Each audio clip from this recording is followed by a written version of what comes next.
Hi, ఈరోజు నేను hernia, ఇన్కార్సరేటెడ్ hernia, స్ట్రాంగులేటెడ్ హర్నియాకి difference చెప్తా.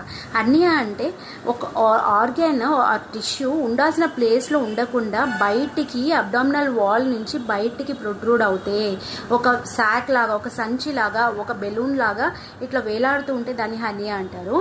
Hernia becomes incarcerated when part of the intestine, ఒక ఇంటెస్టైనల్ పార్ట్ కొంచెం వచ్చేసి ఆ హర్నియా సాక్లో ఇరుక్కుంటుంది. దాన్ని ఇన్కార్సరేటెడ్ హర్నియా అంటారు. Incarcerated hernia if not treated after some days becomes strangulated. Strangulated అంటే ఏంటంటే ఆ పార్ట్ ఆఫ్ ద ఇంటెస్టైన్ ఏదైతే ఇరుక్కుందో దానికి బ్లడ్ సప్లై కంప్లీట్గా ఆగిపోయి ఆ టిష్యూ డెడ్ అయిపోతుంది అనమాట. సో దీన్ని స్ట్రాంగులేటెడ్ అంటారు.